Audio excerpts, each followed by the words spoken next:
믿음대로 될 줄로 믿습니다. 오늘 우리가 누가복음 9장의 28절의 말씀을 같이 살펴봤습니다. 28절 말씀에 이 말씀을 하신 후, 근데 이 말씀이 어떤 말씀인가 하면 그 앞에 말씀인데, 그 앞에 말씀은 18절 이후에 나온 말씀인데, 예수님이 예수님의 제자들을 훈련시키셔서 훈련의 목적이 뭔가 하는 것을 깨우쳐 주려고 세상 사람들이 나를 누구라고 하느냐 그랬더니 더러는 엘리야, 더러는 선자, 세례 요한 이런 얘기를 했어요. 그러니까 예수님이 그럼 너희는 나를 누구라고 하느냐. 예수님 앞에 중요한 건 우리 믿는 사람들이 예수님을 어떻게 믿느냐, 내가 예수님을 어떻게 믿느냐, 이게 중요한 줄로 믿습니다. 오늘 새벽에도 말씀했습니다만 아브라함의 하나님 그걸로 끝나면 안 돼. 이삭이 나의 하나님이 돼야 돼. 아브라함의 하나님, 이삭의 하나님, 야곱의 하나님만 얘기하고 내 하나님이 없으면 어떡하냐 말이죠. 우리가 내가 어떻게 믿고 어떻게 고백하느냐가 중요한 것인 것을 믿으시기 바랍니다. 그런 고백과 간증들이 많이 있으시길 주의 이름으로 축원합니다. 이것이 나의 간증이요, 이것이 나의 고백일세. 그 간증이 있는 신앙과 간증이 없는 신앙은 달라요. 말씀의 반석 위에 간증이 있어야, 체험적인 간증이 있어야 말씀을 확정할 수 있고 힘이 되는 것을 믿으시기 바랍니다. 오늘도 간증 시간에도 은혜 많이 받으시길 주의 이름으로 축원합니다. 그런데 그게 사모님의 간증으로만 끝나면 안 되고 나의 간증이 되어야 될 줄로 믿습니다. 너희는 나를 누구라고 하느냐 그랬더니 베드로가 대답을 하시길 주는 그리스도시요 살아계신 하나님의 아들입니다. 100점짜리 대답을 했어요. 그래서 예수님이 마태복음 16장에서 바요나 시몬아 내가 복이 있도다. 이것을 내게 알게 하니는 혈육이 아니고 사람이 아니고 하늘에 계신 아버지께서 영으로 깨우쳐 주셨다. 영으로 그 마음속에 깨우쳐 주셨다. 하나님은 우리에게 글자를 놓고 가르쳐 주지 않으셔도 하나님의 영적인 방법은 그냥 우리 안에 넣어주시면 돼. 생각을 넣어주시고 머리에 넣어주시면 그냥 알게 되는 거예요. 이 방법이 사람은 뭐 칠판 놓고 가르치고 이게 뭐 글자를 보고 가르쳐야 되지만 영적인 방법은 그렇지 않아요. 하나님의 음성이 어떻게 들려지냐 하는 것에 대해서 귀로 듣기도 하는 역사가 가끔 있지만 대부분은 뭔가 하면 우리 안에 생각으로 주시는 거예요. 말씀으로 생각으로 분별해서 하나님의 음성을 깨닫게 되시길 주의 이름으로 축원합니다. 베드로에게도 그렇게 깨우쳐 주셨다는 거예요. 그래서 주는 그리스도시요 살아계신 하나님의 아들입니다. 어디서 누가 가르쳐 준 적이 없어요. 예수님도 가르쳐 준 적이 없어요. 근데 아는 거예요. 예수님은 평생 율법 교육을 받아보신 적이 없어요. 근데 율법을 정통하고 성경을 다 알아요. 하나님이 그냥 가르쳐 주신 거예요. 하나님의 방법이 있는 것을 믿으시기 바랍니다. 그걸 어떻게 알 수 있느냐. 여러분 타고날 때부터 천재가 있잖아요. 타고날 때부터 천재는 뭐 누가 가르쳐 줘서 압니까? 그냥 하나님의 방법의 일부예요. 하나님이 조금만 주시고 또 조금만 깨우쳐 주시고 조금만 영감을 주시면 탁월한 과학자, 탁월한 예술가, 탁월한 음악가 조금만 깨우쳐 주면 그래요. 인간의 평균 그 IQ들이 있잖아요. 그거 조금만 열어주시면 그렇다. 그러니까 하나님이 못하실 게 없어요. 하나님의 방법이 있는 것을 믿으시기 바랍니다. 그러시면서 주님께서 칭찬하시면서 이제 네 반석 위에 이 신앙의 고백 위에 교회를 세울 것인데 음부의 권세가 이기지 못할 것이다.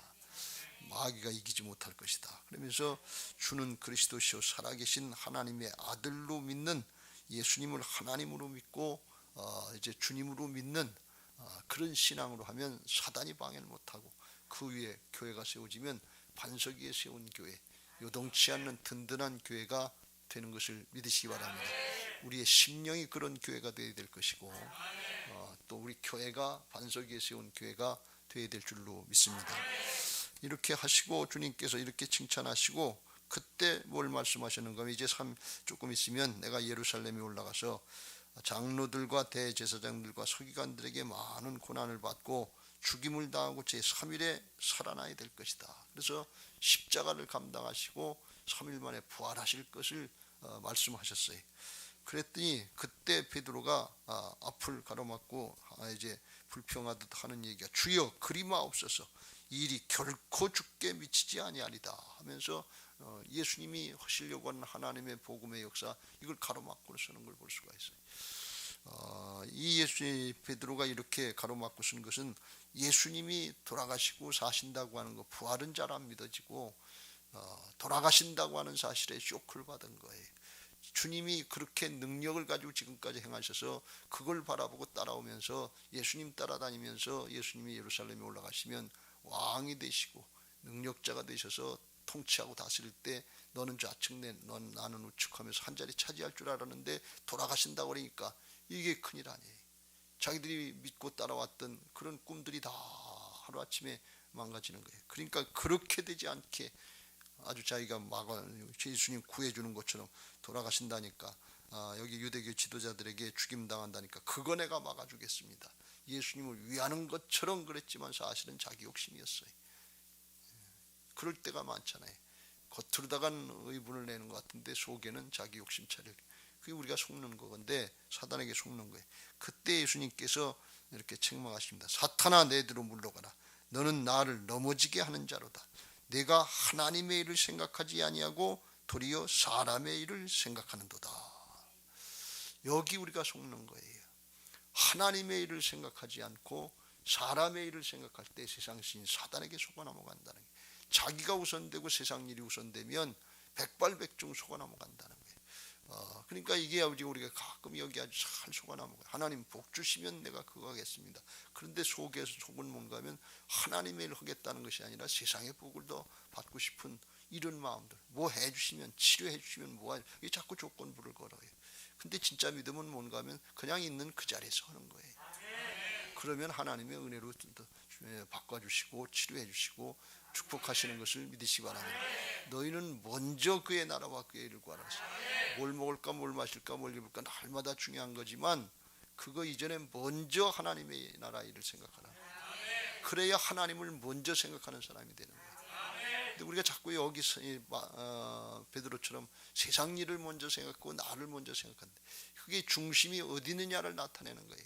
나 중심인 사람은 나를 먼저 생각하는 거예요. 세상 일을 먼저 생각하는 사람은 육신의 사람은 육신의 생각을 그걸 먼저 생각하고, 영을 따르는 사람은 이 영의 생각을 하는 것을 믿으시 하나님의 일을 먼저 생각한다. 그러니까 말하는 거 보면 어떤 게 먼저인가 그 속의 중심이 그냥 저절로 나오게 돼 있어요. 속일 수가 없어요. 그 말하는 것으로 그 믿음을 알 수 있단 말이죠. 어떻게 속일 수가 없어요. 조금만 들어보면 맨 처음에 이렇게 가리는 것 같아도 조금 있으면 그 중심이 뭔지 그걸 안단 말이지.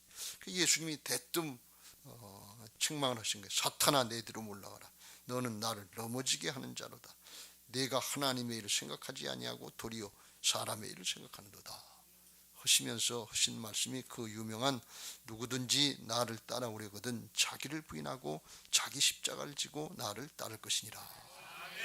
여기서 뭘 우리가 깨달을 수 있는가 하면 예수님에게 칭찬을 받고 주는 그리스도이시 살아계신 하나님의 아들 칭찬받고 교회의 기초가 되겠다고 하는 그런 엄청난 축복을 받은 그런 베드로가 조금 있으니까 사탄이라고 칭할 정도로다가 책망을 받고 그리고 어려움을 당한단 말이지. 왜 이렇게 요동하냐, 오락가락하냐 말이야. 굉장히 칭찬받는데 조금 우리 교인들에게 제가 이렇게 칭찬했다. 사탄아 물러가라 하면 어떻게 되겠어요? 아유, 목사님이 나한테 왜 그러냐고 말이지. 이해가 잘 안 될 거 아니에요. 근데 왜 이런 일이 일어나는가 하면 자기가 부인되지 않으면 이런 일들이 일어난다는 거예요. 순간순간 일을 만날 때마다 결정적인 순간마다 그때 하나님이 우선이고 하나님의 나라가 우선인가 내가 우선인가 세상 일이 우선인가 여기에 따라서 사단에게 놀아날 수 있다는 거예요. 그렇지 않으면 주님을 따라갈 수가 없는 거예요. 그래서 누구든지 나를 예수님 따라가려면 자기를 부인하고 자기 십자가를 지고 주님 따라와, 날 따라와라 그렇게 말씀하시는 거예요. 우리는 예수님 따라가는 사람들인 것을 믿으시기 바랍니다. 세상 따라가려고 예수님 믿는 거 아니에요. 그러니까 우리가 아주 참 방향을 잘 잡아야 돼요. 예수님 믿고 예수님 따라간다 하면서 목적은 세상에 끝에 두고 예배하고 기도한다 그러면 이게 안 맞는 거 아니에요. 스스로 자기가 분열된 것 같은, 예수님을 따라간다고 하는데 속의 중심은 또 세상 걸 한다 말이야. 그러니까 그게 겉과 속이 다르다간 외식하는 신앙이 그런 신앙이에요. 외식 일부러 그냥 뭐 하려고 해서가 아니라 겉으로다가는 주여 주여 하는데 속으로는 나여 나여. 겉과 속이 다른 게 외식적인 신앙입니다. 겉으로다가는 하나님 나라를 얘기하는 것 같은데 속의 중심은 세상 나라 자기 욕심을 채우려고 한다. 외식하는 신앙이지. 겉과 속이 다르다 그러는 말이지. 그러니까 이게 어떤 때는 아주 말로 할 때 이럴 때는 아주 주는 그리스도시요 살아계신 하나님의 아들입니다 할 때는 아주 굉장한 신앙 갖고 칭찬받을 신앙 갖고 본받을 신앙인데 교회를 세울 만한 신앙인데 그걸 실천하려고 하다 보니까 그때는 자기 부인이 안 되는 거예요.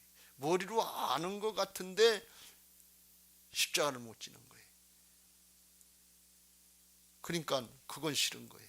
자기 욕심을 부인하고 자기 생각을 부인하고 주님 따라가려고 하는 자기 십자가가 안 되는 거예요. 자기 부인이 안 되는 거예요. 이럴 때 이제 요동하게 되고 이해가 안 되고 성경에 나와 있는 모든 믿음의 사람들의 오락가락하는 모습은 다 뭔가 하면 이런 현상이에요. 아브라함도 그랬고 이삭도 그랬고 왜 이때는 잘했는데 한 번 순종 잘할 수 있어요. 근데 그게 순간순간 자기가 앞서고 세상이 앞서고 문제가 앞서고 그러면 이게 또 요동하기 시작하는 거예요. 왜 이렇게 됐지? 우리가 한 번 딱 하고 결정하고 그냥 그게 꾸준히 유지된다면 한 번만 결정하고 따라 유지된다면 얼마나 좋겠어요. 근데 그게 안 되는 거예요. 우리 살아있는 동안에 그래서 나는 날마다 선한 싸움 싸고 달려갈 길 마치고 믿음 지켜야 될 줄로 믿습니다. 나는 날마다 죽노라. 근데 날마다 죽으려면 오늘 본문에서 나와 있는 것처럼 땅의 것에 초점을 맞춘 사람은 자기 부인이 안 돼요. 왜? 그게 목적인데 그걸 어떻게 양보를 해요? 그러니까 자기 부인이 안 되고 순종이 안 되는 거예요. 중심이 안 바뀌는 거예요. 그래서 땅의 게 목적이 아니고 진짜 영원한 하나님 나라가 믿어지고 영생이 믿어지고 세상의 것보다 더 좋은 영원한 것이 믿어질 때 세상의 것, 땅의 걸 부인할 수 있고 그걸 초월하는 신앙이 나오게 되는 것을 믿으시기 바랍니다. 그게 초월될 땅의 게 초월될 때 그때 세상의 것 가지고서는 요동치 않는 믿음의 사람이 되는 거예요. 이게 부활신앙인 것을 믿으시기 바랍니다. 이게 거듭났다는 뜻이에요. 육신의 땅에 속한 생명이 목숨이 하늘에 속한 영원한 생명으로 예수님의 생명으로 바뀐 게 이 거듭난 사람들의 모습이에요. 거듭난 사람의 신앙의 모습은 세상 것을 목적으로 하는 것이 아니라 내가 중심이 아니라 하늘의 것을 목적으로 하고 하나님 중심으로 바뀌어진 사람들인 것을 믿으시기 바랍니다. 이게 분명하고 순간순간 유지되는 사람이 그 사람이 주님의 주권을 인정하고 따라가는 부활신앙이고 요동치 않는 믿음의 사람이고 하늘이 믿어지는 사람인 것을 믿으시기 바랍니다. 예수님의 제자들에게 그걸 가르쳐주는데 예수님이 누구신가 하는 걸 가르쳐주고 아는 것 같은데 십자가를 얘기하니까 그 앞에서 다 넘어지더라 그런 얘기. 그래서 예수님이 그 모습을 보시고 28절로는 이 말씀을 하신 후에 그 모습을 보시고 이제 그들에게 하늘의 광경을 보여주시는 거예요. 기도하실 때 용모가 변화되고 옷이 휘어져서 광채가 나면서 이 땅에 임하신 하나님의 모습과 같은 거죠. 하늘의 광경인데 문득 두 사람이 예수와 함께 말하더니 모세와 엘리야와 예수님이 함께 말하시는 거예요.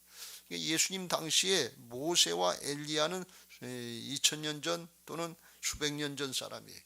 그런데 예수님하고 같이 얘기를 하시는 거예요. 이거는 육신의 목숨의 차원이 아니고 영원한 생명의 차원, 하늘의 차원인 것을 믿으시기 바랍니다. 그 하늘의 차원이 있다는 게 영생이 있다, 하나님 나라가 있다는 걸 그 앞에서 보여주신 거예요.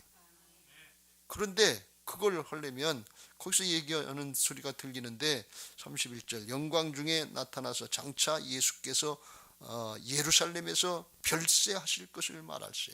별세라는 건 죽는 걸 말하는 거예요. 그러니까 하나님의 영광, 하나님 나라에 들어가면 이 부활의 영광이 이르려면 죽고 살아야 된다는 거예요. 죽지 않고 부활이 없단 말이에요. 죽지 않았는데 어떻게 부활이 돼요?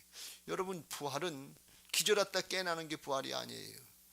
그냥 부활은 육신의 생명으로 죽었다가 그냥 육신의 생명으로 다시 사는 이게 진짜 그건 모형이에요. 나사로가 죽었다 살았는데 그건 부활의 모형이지 진짜 부활은 아니다. 왜? 또 죽었으니까.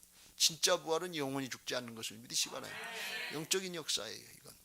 근데 그거 하려면 죽고 살아야 된다는 거예요. 그러다가 그 얘기를 듣다가 이제 말씀하시는데 베드로와 함께 있는 자들이 깊이 졸다가 혼자 깨어나 예수의 영광과 및 함께 선 두 사람을 보더니 예수님하고 모세하고 엘리야하고 얘기하는 그 하늘의 광경을 보니까 자다가 깨가지고서 정신이 이게 무슨 꿈인가 생신가 하는 거예요. 그러니까 깊이 졸다가 깼다. 이게 제자들의 당시에 영적인 상태를 얘기하는 거예요. 지금 하늘의 장면인데 이게 땅인지 생신지 하늘의 건지 긴가민가 하는 거예요. 그래서 하는 얘기가 술 취한 사람 같은 자기도 알지 못하는 얘기라는 거예요. 이게 혼미한 거예요. 분별이 잘 안 되는 거예요. 이게 오늘날 우리의 영적인 상태다 마찬가지다. 지금 우리는 하늘에 속한 자의 삶을 살아야 되는데 세상의 것에 마음을 뺏겨서 하나님의 영광스러운 복음의 광채가 가려진 상태, 혼미한 상태. 고린도서 4장 3절 4절에 나오니까 하나님의 형상을 잃어버린 것 같은 그런 모습인데 제자들이 졸다 깨가지고 정신없이 하는 얘기.